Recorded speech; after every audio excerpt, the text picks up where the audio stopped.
বলছেন আসসালামু আলাইকুম শেখ ওয়ালাইকুম সালাম। আমি জাহাঙ্গীর শেখ মুর্শিদাবাদ থেকে। আমরা জানি জর্দা খাওয়া হারাম, কিন্তু এক মুফতি বলছেন সব সালাফি মিলেও এখন পর্যন্ত জর্দা খাওয়া হারাম প্রমাণ করতে পারলো না। কে বললো পারলো না?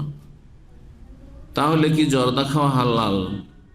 এই জাহিল মুফতিকে বলবো যে তোমাকে কিয়ামত পর্যন্ত সময় দিলাম, সরাসরি একটি আয়াত নিয়ে এসেছেন, একটি হাদিস যে হিরোইন হারাম, গাঞ্জা হারাম। কথা বোঝা গেছে না? আরে জর্দা তামাক তো দূরের কথা, জর্দা তামাক চাইতে মারাত্মক ধ্বংসাত্মক, হ্যাঁ মদের চাইতেও বেশি ধ্বংসাত্মক মারাত্মক কি হিরোইন, গাঁজা।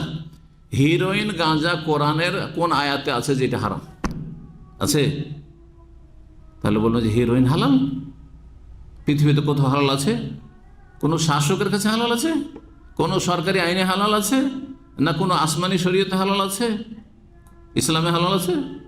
জঘন্য হারাম, দিন দুনিয়া সব কিছুকে ধ্বংস করে ফেলে। কিন্তু কোরআনে আয়াত নেই স্পষ্ট, তাই না? তাহলে কোরআনে কারিমে আর হাদিসে সব মাসলা নাম ধরে নির্দিষ্ট করে উল্লেখ করে বয়ান করা হয়নি।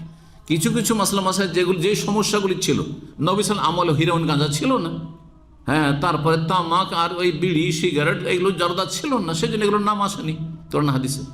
কিন্তু মৌলিক নীতিমালা, ওসুল, বুনিয়াদি কায়দা কানুন কোরআন হাদিসে আছে। কি? তয়্যিবাত হালাল আর খাবায়েস নোংরা বস্তুগুলি হারাম। সূরা আরাফ আল্লাহ 157 নম্বর আয়াত। নবী উম্মি সম্পর্কে, নবী উম্মি কে? মুহাম্মদ সাল্লাল্লাহু আলাইহি ওয়াসাল্লাম।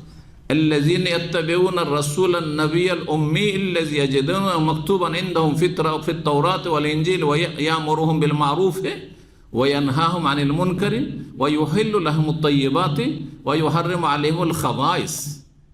যে নবী উম্মিকে আল্লাহ প্রেরণ করেছিলেন, যার ভবিষ্যৎবাণী তাওরাত ইনজিলে রয়েছে, তিনি তয়্যিবাত পাক পবিত্র বস্তুগুলিকে মানব জাতির জন্য হালাল করতে এসেছিলেন, আর খাবায়েস নোংরা বস্তুগুলিকে হারাম করতে এসেছিলেন। এখন বলুন যে গাঁজা, হিরোইন, জর্দা, তামাক থেকে তৈরি যত প্রোডাক্ট, বিড়ি, সিগারেট, এটা আপনার জন্য পাক পবিত্র?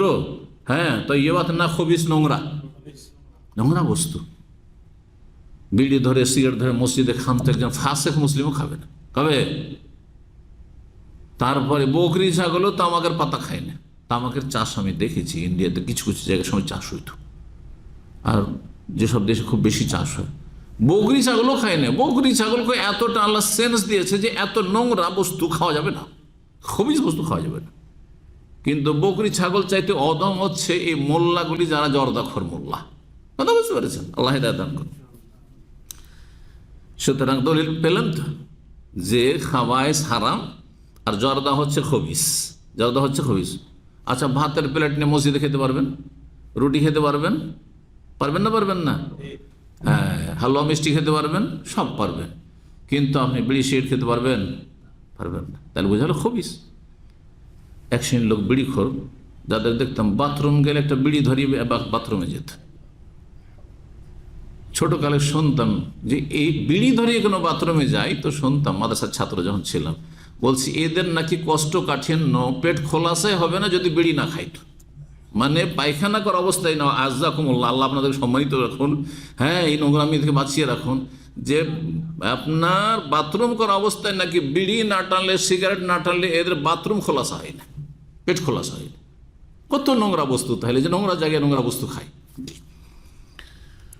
তো নিঃসন্দেহে হারাম, তা বুঝতে পারলেন কোরআনে দলিল আছে। তাহলে আচ্ছা, যদি এই বেদাতি, এই মোল্লা, এই যে মুফতি একে বলেন, কোরআনে কুকুর হারামের কথা কোথায় আছে? সুর হারাম আছে। বিড়াল হারাম কোথায় আছে? আছে? বিড়াল খাবে? হ্যাঁ, কুকুর হারাম কোরআনে আছে? তাহলে কিন্তু মৌলিক নীতিমালা আছে, মৌলিক নীতিমালা কোরআন হাদিসে আছে, সেই নীতিমালার আন্ডারে এগুলো হারাম হচ্ছে।